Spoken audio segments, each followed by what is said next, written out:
Welcome to another teacher talk session tonight. Tonight we are going to start our 90-second session. But before starting our live sessions, I would like to start Atatürk's famous quote: "Peace at home, peace in the world." So we are all sorry and sad about the situation right now, and I hope this situation will end soon. All right, and let's move to our session. Tonight we are going to have again a different guest from Turkey, and she's an English teacher, and also she's the owner of the Feryal Teacher Now Instagram account, and Feryal Çiçek Bilgin. And when she comes, we are going to start live session with her, and I'm sure that it's going to be a very fun and very interesting and very fruitful session, okay, with her. And let me invite her, then we can start. I have invited her, and now she's coming, I think. Yes, there she is. Hello. Hi, Feryal Hocam. It's great to see you. It's great to see you too. Thank you.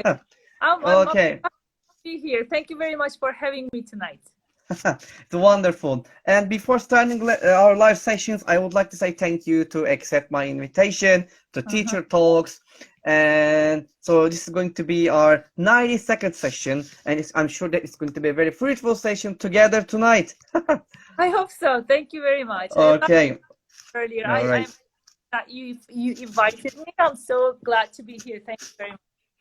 You're welcome. We are happy to see you here. Okay, then. I know that we are all busy, just like you and we. So if you're ready, we can start. All right. Okay, then.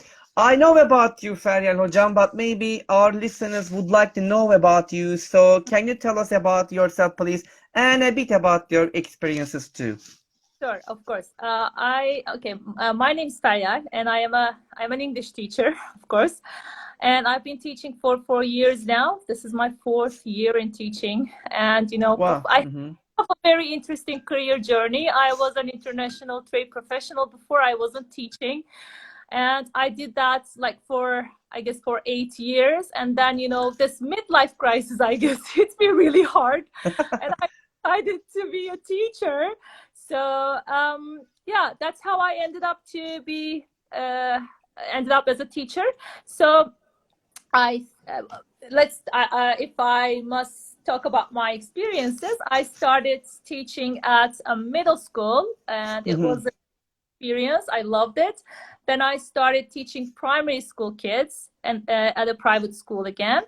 Now I am teaching at a high school, and it's Excellent. a whole different experience, and I am really happy that I'm teaching high school kids now. I mean, I love all of them. They're all different experiences, full of joy. Yes, that's pretty much it. I see.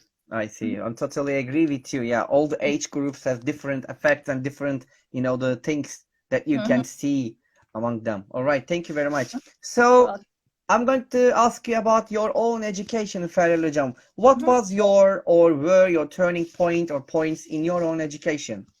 My turning points. Okay, let me think. I think the first one is when I decided to quit my job. University entrance exam for a second time to be a teacher. And it was an interesting experience because I was pregnant with my daughter back then, and I mean, I wasn't really expecting that, but I somehow ended up studying English language teaching. And, I am very happy that I did that. And that was the first one, I guess. And the second one, I guess I had lots of turning points after I started English language teaching at Marmara, because there was a great program there. And, the first turning point, I mean, the biggest one I remember is the course that I took, I guess, in my second year teaching English to young learners, because I had never planned teaching. It was never my plan. It had never been my intention to teach English to young learners up until that point. Then I So how rewarding teaching English to young learners could be. And after that, after that, the pre-service teaching experience. Yes, that's the next one. Pre-service teaching experience. Yeah, It was a should be big tough. hustle. It was a big hustle, to be honest, in many ways. But I learned a lot from that experience. And the most interesting thing was I never felt lost, or I never felt helpless in the classroom. I I remember see. the first day I was in the classroom, pre-service teaching, and because I knew that I had everything that I needed, my education, my training, and I remembered all the lessons, all the hours that I spent at school. So it was nice. It was nice. I see. So It's yeah, a I think wonderful these are the turning points. and a wonderful point. Like, All and right. yeah. Okay. Thank you very much for sharing them with us. I'm sure that it's always the pre-service teaching. I'm sure that it's always so excited. Sorry, so exciting, and you are always very, nervous sometimes because you started it the first time, the things to do. Okay. Thank you very much. And Well, Feryal Hocam, when you think about your teaching experiences, probably you have a philosophy to teach. So what is your philosophy of teaching? why do I have a teaching philosophy? My teaching philosophy, I guess, it is very simple and very basic, and it's based on the idea that relationships matter. Because you know what they say, no significant learning can occur without significant relationships. So the first thing I do when I start teaching a new group of students, I try to get to know them well, their learning needs, what they enjoy doing in the classroom. And that's pretty much it. I guess relationships, building good and fostering relationships with your students help you become a better teacher, and that in turn helps your students become better learners. I see. Yeah, definitely. I agree in that point with you. Yeah, having a good rapport also is very important with the kids, and with not only the kids, with all types of the students, like the young learners and the teenagers and the adults. All right, thank you. Okay, thank you very much, Feryal Hocam. Let's move to another question. And I Okay. know that we have already, we are in the almost the third month of the 2022, but this question is related with it. What probably you have some expectations. So what are your expectations from 2022? Okay, I think I basically have three big expectations. One of them is growing account, because I want to reach more people, more teachers, and more learners. And this is one of my expectations. And another one is I want to learn more about project-based learning. I've been doing research about it, and I am very, very enthusiastic about implementing project-based learning. So I do a lot of research, and hopefully, I have already been incorporating some elements of PBL into my planning, but I want to get credit. So that is one of my expectations too. And the last one is I do not expect it to be in 2022. I want to be a teacher trainer in the long run. Wow. In the long run. But I want to start taking, those steps towards that goal in 2022. So these are pretty much my goals and expectations in 2022. 2022. Okay, then I hope you will make it real as soon as possible. Fingers crossed. Yeah, finger crossed. Thank you.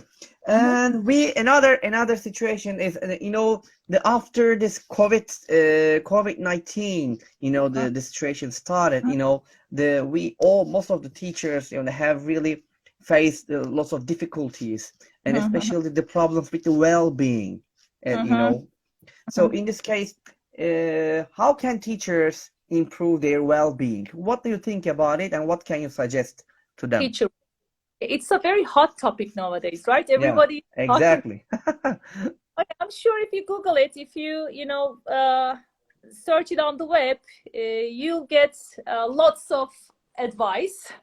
Uh-huh. But about all those expectations from teachers, you know, from parents, from the administration, from Mm-hmm. college, from students. I mean, they do not always seem applicable or realistic to me Yeah, because you're right. set clear boundaries between home and school. Okay, well, I want to do that, but it's not really possible, right? So you have to, I guess, work around it. So so other advice. So learn to say another advice. I mean, learn to say no. Mm-hmm. I mean, these are all good advice, but still, I think everybody should find what makes them happy. So Mm-hmm. for me, it is reflecting on my practice. When I think about my teaching experiences, it makes me feel better about myself. And also, I like, you know, creating content for my Instagram I account see. because it also helps me feel better as I get to share my experiences with other Mm-hmm. teachers and language learners. I So see. you can get a hobby, or you can keep a diary maybe to reflect on your practice to feel better, because Uh-huh. you know, the advice that we talked about. I mean, it's, you know, set clear boundaries between school and home. It's not always Yes. possible. It's not always. Mm-hmm. I see. I see. Thank you very much for these suggestions, Feryal Jam. Thank you. And I would like to move to another topic, and which is related, and I'm sure that it's your kind of very precious things that you have, your Instagram page. Mhm. Feryal is a teacher now. So can you tell about your Instagram page and what's your aim and how did you decide it and what kind of things you are sharing with the teachers and the people over there? Okay, so my Instagram page, let me tell you the whole story. I started my Instagram page right after graduation. I started working at school, and as I told you before, I was Mm-hmm. uh, teaching middle schoolers. And, you know, I felt like I needed a venue to share what I had learned at school and what I was doing in the classroom. So it started out as a teacher account. The initial plan was to share my teaching experiences, but somehow it turned into some platform where I also language learning strategies for English language learners. So I can say that it has two aspects now. One, I share my in-class experiences, Mm-hmm. and I share language learning strategies for learners. So I I have see. two types of audience now, teachers and learners, and it is quite challenging for me to create content for both groups. Sometimes, you know, I share something about language learning, a strategy, and you know, teachers, it is not really it doesn't get a lot of engagement from teachers. So I try to balance it out a little, Mm-hmm. see what happens. I see. I see. So, Mhm. but it's really, you are really sharing the fantastic things in your Instagram page, and I'm sure that most of the people who follows you and will, I mean, definitely they get a benefit from it. Definitely. Yeah, really, Hopefully. congrats. Yeah, definitely. And another questions I would like is, how long does it take to prepare a video or a kind of the photo or something like this for your page? Okay, I have not been sharing photos much recently. I usually share reels, and it Reels, sorry. Mm-hmm. depends on the content. Sometimes it takes just, you know, 30 seconds. Sometimes it takes an hour. It depends on the content, and it depends on the let's say scenario. Okay, so what I see. I want to do. So yeah, Mm-hmm. I it understand. depends. I It can't say depends on. Mm-hmm. depends. I mean, It, I can't say it takes all my videos take 3 to 5 minutes. It depends. It depends. I see. Okay. Thank you very much, Feryal Hocam. Or I Welcome. know that Mhm. we are, we are really, interested in both of us technology, and probably we are also using most of the web Mhm. two tools. So what is or what are your favorite web two tools, and why? Web 2.0 tools. Okay, this is my favorite topic. So this, I think this is a good question then. Question. Okay, my favorite is Nearpod because it's the whole package. Everything Ah, you mm-hmm, everything that you can ask for as a teacher is there. You can create lots of interesting activities for your students. mm-hmm. You can plan very engaging lessons with Nearpod. You can add videos from YouTube, and they also have a fantastic video library. You can use them, and they have I see. ready-made lessons as well. So it's a great tool. I like it because there is this virtual trip functionality. You can take your students to virtual field trips. Oh, Uh, mm-hmm. so whenever I do it in my classrooms, my students get crazy. They really love it when they I see, see. when they can move around to see a city, for example, see a zoo. They get really excited. And there is this draw it functionality. There is this drag and drop functionality. They're awesome, awesome features. I think any teacher would love it. The another one is quizzes because my Yeah. students enjoy it a Awesome. I lot. love it. Uh-huh. If you if you, if you think it's in your during your lessons, if you feel like your students are not losing their focus, losing their enthusiasm, Mm-hmm. you can use quizzes to fire them up. They get excited. They get really excited because there is this friendly competition element to it, and they Mm-hmm. enjoy it a lot. And another favorite is Padlet. I use Oh, Padlet for a quick assessment, like entry ticket, exit ticket type of activities. I Uh, see. Mm-hmm. Also, I have been doing a lot of research about PBL, as I said before. This year, I use Padlet to create project walls and Wow. also get to know Mm-hmm. Padlets. That's a fantastic tool. I mean, I think a lot of teachers have been using it, but the thing is, all these tools are so functional. They have they offer lots of opportunities to make your lessons more engaging. Engagement. Mm-hmm. It all is up to you and your imagination as a teacher. The wonderful, and that the tools that you mentioned right now, I use it, and they're really fantastic, especially the Padlet, the Nearpod, and quizzes. My students, they love it, especially the quizzes. Okay, when I say them, okay, now it's the quizzes time, I just, oh, okay, wonderful, then we can get started. So they become really energetic, and they have more focus to the lessons, and your job becomes really easy. Sure. Really, really. Okay, Agree. thank you for this suggestion, Feroja. Maybe after the sessions, maybe if you can just write me the name of the tools that you can just mention, so I can share them here after the sessions. All right. So let's move to another questions. So probably most of the people, not the people, maybe teachers, or asks you, or maybe you explain someone about your experiences. Most of the time, you explain the good experiences about your teaching, but this time I want to ask you the vice versa. Can you tell us one of your bad, maybe not bad, like challenging teaching experiences in your career? Okay, for me as a teacher, any teaching experience that involves frontal instruction I see. is experience.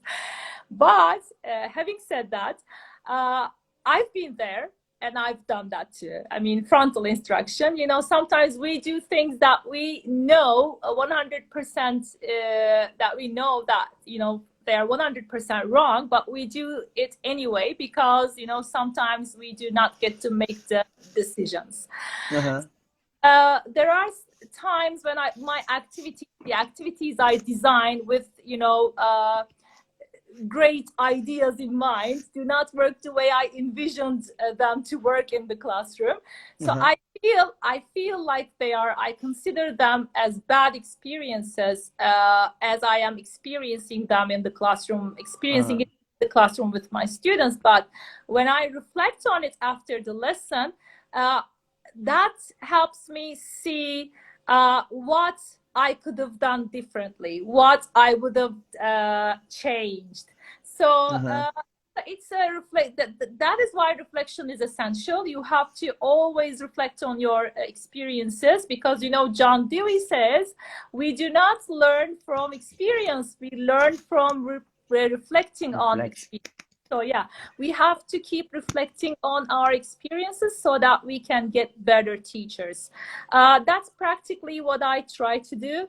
Hopefully it works, because my students deserve it. I see. So wonderful. Definitely, it's a good the dimension here. Really, thank you, Feryal. The reflection is one of the most important things for teaching. Yeah, exactly. If we reflect, I mean, like, how much we reflect ourselves, I think we see the wrong side and not the weak sides, and we can make it better and better. Sure. Definitely. Thank you. All right. So I know that you kind of, you love activities with the young kids, and probably you mentioned in your, how can I say, in your Instagram page sometimes. Can you give us, especially the warm-up activities, can you give us, one or two warm-up activities for young learners? Sure. Let's start with a very basic, very simple one. My students like, young learners especially like counting. So I ask them to count in 2s, 3s, 4s to make it more challenging in 5s, 6s, 7s. And here's how the game works. You ask a student to start with the numbers. Let's say the student says 3, and the next student should say 3, 6 if we are counting in 3. 6. Let's just say 6, 9, 9, 12, 12, 15. So if a student cannot do it, then he leaves the game, and the other. So they enjoy it a lot. We do this at the they remember the numbers as well, and it makes them feel, I guess, they also they use their brain because counting these 4s, 5s, sometimes is challenging, especially in another language. So this is one of the quite a lot with young learners. And another game, I sometimes make lists of things. Like, for example, I have a list of green things. There are 5 items on my list. Can you guess those 5 items? I give them a few seconds, and minutes, and they start writing all the words in groups, or if you're online in the chat box, all the words that they can think of that are green. So they start writing all sorts of words, and at the end of the game I say, okay, your time's up, and I start revealing the words one by one. So if they find the items of my list, they get points. So they are basically against me. So I say, okay, 40 1 point, Mrs. B gets 0 points, and they enjoy it a lot because it's kind of a community building game as well. So they are together as a class, and they are playing the game against the teacher. Against the teacher, yeah. That's what they want. Play the game against the teacher. Whole class against teacher. Yeah. And another one, I like to play top 5 quiz. I use this as an entry ticket activity as well. So I ask them to remember what they can, all the words, all the concepts from our previous session. And they start writing the words, the concepts, whatever they can think of. And they, I give them 2-3 minutes again. And after their time's up, I say, okay, now you're going to tell me the words, the concepts, and I give them points. If they guess them correctly, this pretty much works the same way the previous game works. I reveal the answers one by one, and if they, let's say, come up with the most likely answer, they get 2 points. The least likely answer, they get 10 points. So they're basically playing the game against me again. Again. So, they enjoy these kinds of games. And yeah, that's pretty much it, I guess. 3 games. Yeah, wonderful. Thank you very much for this game suggestions. And I read a comment over there. I will definitely use the second one. Someone wrote there. Definitely. I'm gonna use it too, the second one. Definitely. Thank you very much. Thank you very much, Feryal Hocam. All right, so okay, let's continue about again the young learners. We were just talking about young learners. So what are the challenges of teaching young learners for you? Parents, yeah, that's the top answer, I think. The most challenging thing about teaching young learners is parents. I mean, short answer, parents. Because I've been teaching high schoolers since the beginning of this year, and I'm so glad that I don't have to deal with the parents for minor issues. I understand it's important to involve parents in the process, but somehow they get way too involved. That's the problem with young learners. And classroom management sometimes can be challenging. But if you are open with your students and if you are totally transparent, because children can see you through. So if you are totally transparent, if you are open about your expectations, if you talk about the classroom responsibilities, yeah, it all circles back to building good relationships. So if you build good relationships with your students, then classroom management becomes a little less of a challenge. I cannot say it makes everything great. I mean, all the behavior problems go away, but it becomes a little more tolerable. I see. Thank you.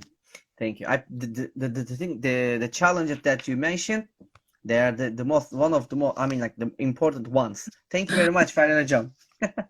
All right, so let's move to another question again. And in language classes, like the authentic materials takes a very important place. So for you, what's the importance of authentic material for language classes? Okay, authentic materials are basically important for 2 reasons. If you want to bring the language as it is used, as it is spoken in the real world, you need authentic materials. And the second one is the cultural aspect of language learning. It is an excellent way, great way to teach learners another language with authentic materials. Because you can teach culture as well as the language. So I try to use lots of authentic materials in my classrooms. I use songs. I actually have a series on my Instagram page. I share lots of songs with which you can teach grammar to not young learners, of course, but maybe teenagers, maybe adults. So I enjoy using authentic materials in my classroom. I use videos, I use articles, I use songs, and hopefully I think these kinds of materials also spark my learners' interest in learning the language. So I think that's a great way to engage your students using authentic materials. But of course, you need to be careful about a few things. One of them being the level of your students. So you cannot use any authentic material that you find on the web. You have to be really careful about the level of the text. It takes lots of research. But somehow, I mean, you can find materials appropriate for your students' level. Students, I see. Thank you. Thank you very much, Feryal Hocam. You're welcome. There is a question. Someone asked. Okay, let me find it. Here is. I hope. Okay. How you make authentic materials engaging and fun in adult groups? Thank you very much. Adult groups. Okay, I have never worked with adults. I have been working with high school students for, I guess, for 4 months now. 4 or 5 months. I mean, they enjoy songs. You can use songs for adult learners because songs are always interesting and fun. Definitely. Exploring grammar and exploring vocabulary in a song is quite engaging, I guess. I would probably use lots of songs to teach English to adult learners. Adult learners, all right. Thank you very much, Feryal Hocam.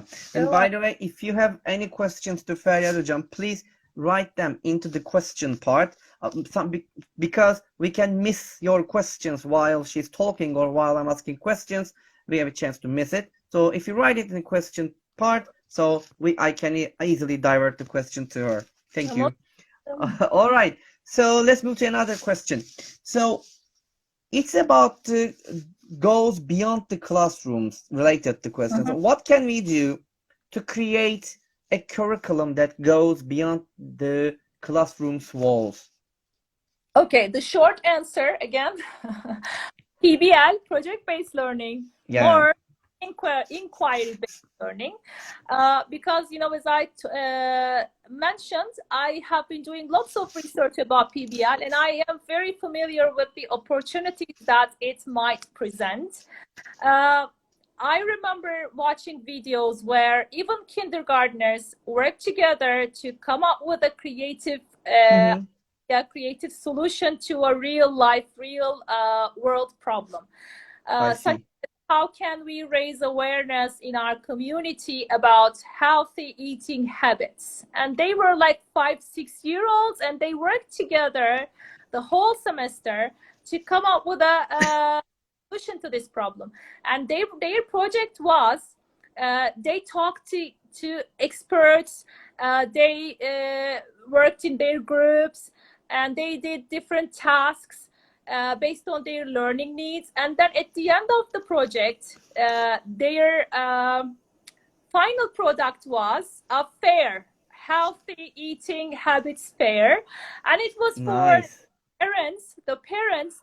There was lots of role playing going on, and those little kids, some of them were dressed up as doctors, some of them were dressed up as farmers, some of them were dressed up as greengrocers.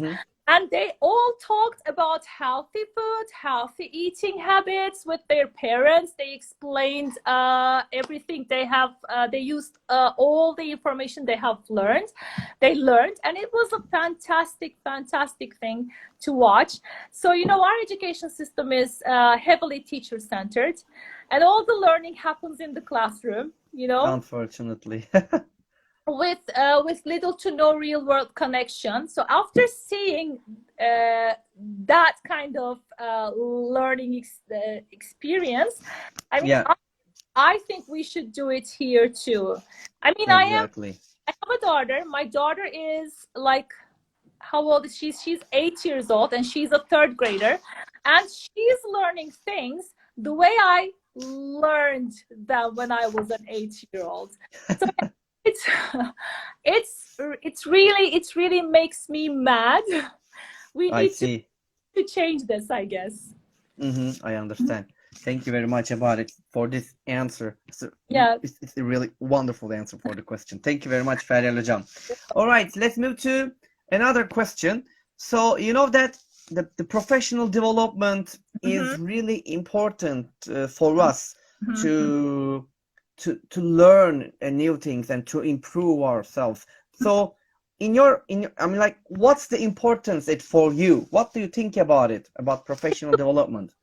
I guess it's the most important thing, especially if you're a teacher. It's important in any other profession, but if you're a teacher, you have to be a constant, you have to be a lifelong learner. You cannot stop after getting your diploma. So having a diploma in teaching doesn't necessarily mean that you are a good teacher. So you have to always improve yourself, and the only way to do that is having a professional development plan. So let's think about the pandemic. After the pandemic, we started teaching online, overnight, right? Yeah, exactly. It's a big shock. We were sent home, and then we started teaching. The next day, started teaching online without no training, without any training. Training. Yeah, and it was like, you know, learning everything at the speed of light. So Definitely. if you are not a good learner, it is not really possible to do that. So we were actually very good learners. We learned really fast, but it got better as we attended online courses, as we watched webinars, as we experimented with those platforms, right? So if you Exactly. stop there, if you say, okay, I am not going to teach online, there was that wasn't even an option. So you have You're right. That wasn't even an option. it wasn't even an option. So you have to continually try to improve yourself so that you don't fall behind. So I watch lots of webinars, you know, I attend lots of teacher events. I talk to a lot of teachers because I learn from every teacher I talk to. I learn from every webinar I watch. I learn from every teacher event that I attend. So that's a very important thing. You cannot stop there. Okay, I have my diploma now. I'm a teacher now. Unfortunately, that is not how it works because I am talking. You know, it's my 4th year in teaching, and I'm talking out of experience. It doesn't work that way. I understand. Definitely, I totally agree with you, and I always support it. If you stop learning, you stop teaching. That's what Yeah, definitely, exactly. definitely. I always support, say this one. All right, so let's move to another question then. Yeah. So, you know that the technology, you know, that takes place in every part of our world and around of us, and even we cannot move without technology almost. We are living with it. So in this case, what's the place of technology in language teaching for you? I use technology extensively in my classrooms because it's a great way to engage your students with the material. There are lots of engaging activities that you can design using technology. But I mean, it all depends on your students' learning needs. If I want them to engage with their peers or within themselves, I do not use technology that much. I mean, I I use see. traditional methods. If it's the material that they have to engage in, I use technology a lot. But yeah, as I said, you have to constantly assess your students' learning and to make better decisions whether to use technology or not in the classroom. So I think that's key. You have to think, and then you have to decide if you have to use technology or not for a particular learning experience. I understand. Thank you very much, Feryal Hocam. Let's move with different types of questions, but these are the really and the fun questions, and I'm Right. really wondering what are you going to say about it. So if you could have one superpower to use in the classroom, what would it be, and how would it help? Superpowers. I wish I had superpowers. Yeah, we all. Yeah, okay, superpowers. I think I would change one thing, just one thing. You know, I teach high school kids now, and they have some learning habits that I am not a big fan of. You know, they are used to frontal instruction, and they don't know what an actual language classroom should be. So I think I would change their perception of what a language classroom is.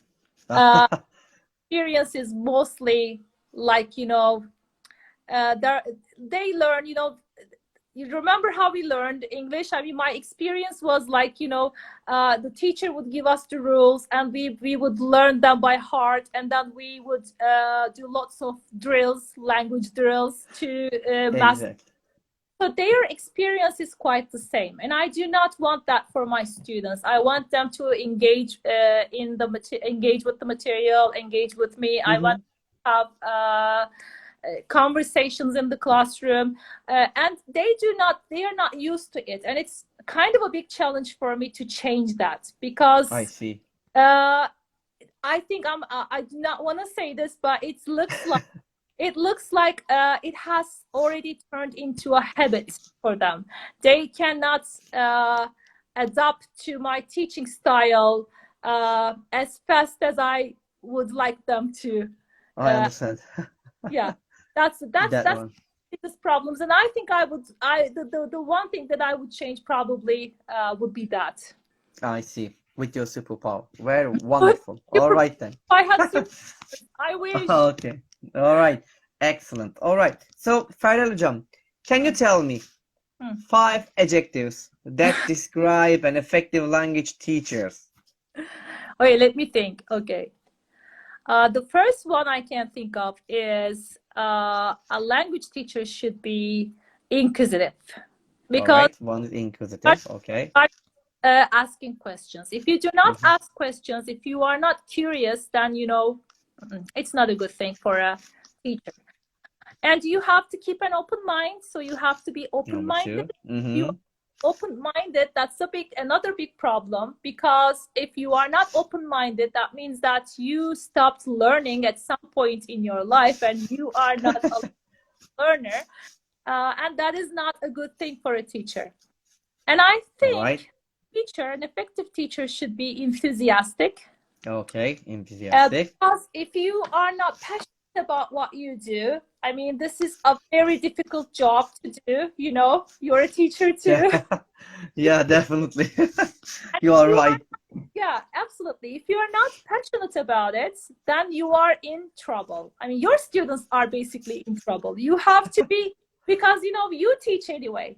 But you know what they say, just because I teach them, it doesn't necessarily mean that they learn. So if I want them to learn, I have to be enthusiastic, passionate about what I am doing in the classroom. So that is one of the adjectives I would use to describe an effective teacher. I understand. Another one is number 4. Or let me think. An effective teacher should be patient. All right. So patient. Yes. Patient, because we're dealing with lots of people, students, parents, administration, right? Lots of people. And if you are not patient enough,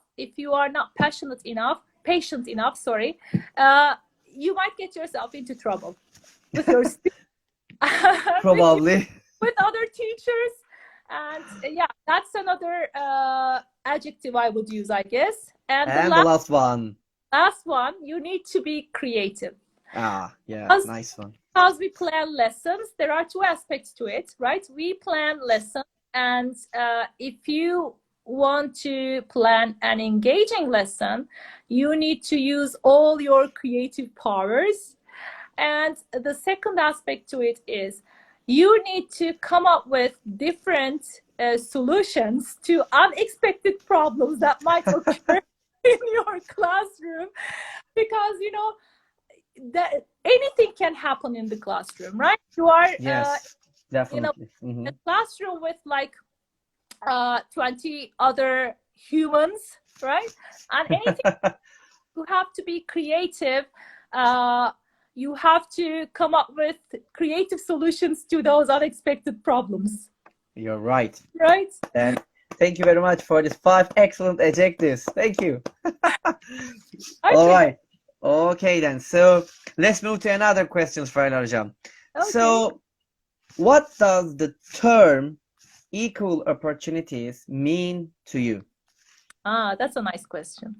Okay, I teach the sustainable development goals, 10th graders here, and we have been talking about these issues a lot in the classroom, and we have very fruitful and heated conversations. Sometimes. Right. What I like about teaching? I mean, there are some students, and sometimes they say things that make you completely think out of the box. I mean, you think to yourself, you find yourself thinking to yourself, and you say, okay, how come I have never thought about this before? And one of my students said, you know what, equal opportunities doesn't necessarily, or don't necessarily mean equal outcomes. We have to focus on outcomes, not opportunities. And that was when we were talking about the difference between equality and equity. And when he said that, everything was clear for me. And we started talking about outcomes. So it doesn't matter if you provide equal opportunities to everyone, because there are many injustices and inequality inherent to our system, right? Economic and social. Yes. So to fight them, you have to go for equity rather than equality. Give people what they need, right? So if exactly. Yeah, so if you think about equal outcomes, if you focus on equal outcomes and equity, it will be possible for us to create a more just system, let's say, that focuses on equal outcomes. Thank you very much, Feryal Hocam. And that's, you mentioned a really important point about it. Thank you very much. All right. So, Feryal Hocam, I know that you have a very great Instagram page, and sometimes you share really how can I say, really good things to follow. So probably you have some ideas about the podcast, and people are really listening to podcasts a lot. So can you give us one or two podcasts, maybe websites or something like about it? Okay, there is one podcast series that I like to listen to, and it is for educators in general, not English language teachers, but as educators. I think you will entertain this website, Cult of Pedagogy. I like it so much. There are very, very interesting podcasts about education. And every aspect of it, like social emotional learning, academic achievement, whatever, anything that you can think of that an educator might find interesting. And for English language teachers, I would, I think, recommend TFLogy,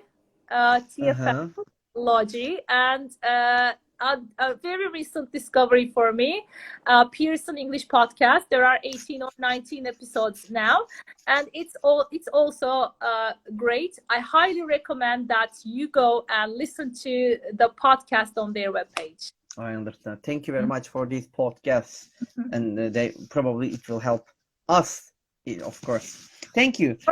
This question is really interesting. I mean, the next question that I'm gonna ask you, and I really wonder what I'm going to say about it. When you think about it, 5 W's and how, like who, what, where, and when, and why. So what questions come to your mind about the ELT world? That's a difficult question. Let me think. Okay. I think, let's start with where. Okay, where? Find the best ELT resources. Okay. Are important. Let's continue with who. Who are my students, right? Who are students? And also, what are their learning needs, aspirations, goals, right? These are important questions. Yes.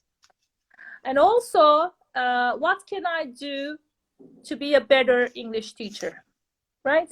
Nice. Okay, good. When? Let me think. This is a tricky, this is tricky. When? Okay. You know, there is this discussion if we teach grammar deductively. Okay. I would like to know when is the best time to teach grammar deductively. When should I, if there is a best time, of course. I don't know. When should I teach grammar deductively? And why? Let me think. Why? Why should I attend a CPD event? You know, there are lots of CPD events, webinars, online courses, conferences. So the first thing I ask to myself when I see an ad I Yeah, think to myself, okay, why should I attend this teacher CPD event? And how? I guess that's the the last one. last one. Yeah, How? that's the last How? one. How is the last one? How? Okay, how? How can I plan more engaging and interactive lessons? Is that's the one. Wonderful. Wonderful, Feryal Hocam. Thank you. I know this question is really, challenging, challenging to think the each, the question for each, the question words. So it takes time. Okay. Thank you very much. Just a couple questions left, by the way, because we are almost getting end of the session. All right, Uh-huh. Feryal Hocam. Feryal Hocam, probably you have read lots of things about the ELT. So can you or what can you suggest us to read about ELT or anything else except ELT? You can also suggest us. You can read this, you can read that. Okay. I can That's a shame. I am so embarrassed to admit this, but I do not read books much nowadays. But there are two books that uh, changed the way I think about our profession.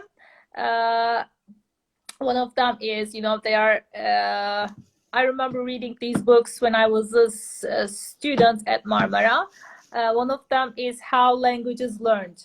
How Languages Are Learned. Nina Farah and Patsy Lightbound, I guess. Do you have the It's book? here. Yes, I have it. Let me look if I can. How language are learned? I have the book. Yes, If I can every find it. teacher. I mean, it's a must. It must be in your. Exactly. Okay, so it's a must. Okay, so another book is, Douglas Brown's Principles of Language Learning and Teaching. Do you have that one too? That's the most easy one. Let me. I just seen it. The principle. I have them, but I don't know how. Yeah, I can't see it. those are my favorite TLT books. You need to read them if you are an ELT teacher. Yeah, I found it. Here Oh, is it. hey, you got the book. Yeah, I found it. This is the book that you mentioned. It's a fantastic book, Douglas Brown. Yes, I love it. I love it. That's a fantastic book. And other than that, I am not really. Let's say I don't. As I said before, I do not read much books, but I read lots of blogs. Mm-hmm. My favorite is, for example, Teach Thought. I don't know if Okay. there Oh, are of course, I follow it. Uh-huh. lots of fantastic blog posts about teaching for educators and English language teachers. And also there is, let me think, ThoughtCo is another one. You can find lots of materials as a learner and the teacher on their website. Mm-hmm. Lots of blog posts about English language teaching there too. And I also, I don't read books, but I watch lots of webinars, Yeah, offered by big publishing companies, right? So it's all free, it's all on the web. You can go and watch them and learn lots of things about ELT. I see. Thank you very much, Feryal Hocam. Thank you. Okay, so this is another. Let's move to another question. By the way, if you can just send us the website, the books, and the material pages that you mentioned to me, and I can share it because they just asked about it. Can you just show the book and tell the names again? But don't worry. After the session, I will share all here in my account what Okay. Feryal teacher said here. Yep, exactly. Yeah. Okay, thank you very much, Feryal Hocam. Welcome. This question is most of these materials and websites and all the other resources I mentioned on my Instagram page as well. I share lots of resources on my page. Go check it out. yeah, definitely. Feryal is a teacher now. That's the Instagram page that she has. It's fantastic. You should follow it, and you can find lots of things over there. And let's go to the next question. We finish, think about it, we finished the interview and you step outside the home or office or wherever you are and find a lottery ticket that ends up winning $10 million. What would you do? Okay. Money questions. Okay. Exactly. Money questions. Okay, this may be the most difficult question. Okay, because it has never been about. If it was, I wouldn't have chosen to become a teacher, right? When you Yeah. think about it, because Yeah, that's a lot of money. it is not the highest paying profession, right? So you do not get paid much. It's never been about the money. But if I must answer the question, I think I would open my own school, because we all complain about what's wrong with the education system, but our effect is very limited, very limited. As individual teachers, we can only affect our peers, right? And I think I would open my own school to make a bigger change. And of course, I would travel too. Somebody said traveling. Oh, you're traveling, she said. Azra says traveling. I have $10 million. I can open a school, and I can also travel.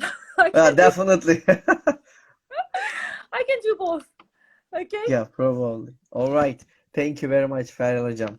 Yeah, okay. So I wish you had a $10 million and then open your school. Okay, but don't forget us then. Okay, if you open your school, don't forget us. Okay. Thank you. You don't even need to ask. All right. Thank you, Feryal Hocam. And here is the last question of the session. Ready for it? Yes, I'm ready. Okay. Bring it on. What is your motto? My motto. Okay. I don't know. I'm not sure if I have a motto. That's nice. But I don't have a motto. But whenever I get asked this question a lot. But when I am asked this question, I think of the great linguist and philosopher Noam Chomsky. He says a good teacher knows that the best way to help learners is to allow them to find the truth by themselves. So when I think about it, I think I am trying to be the good teacher Chomsky describes. So I can say my motto is the last part. Allow them to find the truth by themselves, Feryal. I always remind that myself. So I say, okay, Feryal, stop teaching. They do not need you right now. Allow them to find the truth by themselves. So, it's like, in our education system, it's like you learn things, you observe them, and, you are this passive recipient of information, and that is absorbed later to be regurgitated. And I do not want that for my students. So I try to stay away. I give them the means, and I, step aside, and I watch them. That's pretty much my motto. Allow them to find truth by themselves. Wonderful. Thank you very much, Feryal Hocam, to end the session with an excellent motto. All right. Thank you very much. All right. That's it. That's all the questions, Feryal Hocam, by my side. But before ending our live sessions, would you like to add anything else? I've enjoyed this a lot. Thank you very much again for inviting me. You're welcome. That was this was a fantastic session for me, and I really love having these kind of conversations with other teachers. So thank you very much for giving me the opportunity as well. You're welcome. You're welcome. And I would like to say one more time, thank you very much, Feryal Hocam, to accept my invitation and being with us here tonight with Teacher Talks and spending your time, which is precious, and giving your suggestions and ideas and other things that we gave us tonight. And thank you very much. And Feryal Çiçek Bilgin was with us tonight in Teacher Talks, and we had a really fruitful sessions. I'm sure you all had it. And that's all from us, our site, Teacher Talks. And we are going to be here next week on Monday at the same time, on the same time, It's the Teacher Talks time and date. And until next time, wherever you are, take care of yourselves. Good night, good afternoon, and good morning. And peace, everybody. And bye-bye. Bye-bye, Feryal Hocam. Bye-bye. See you. See you.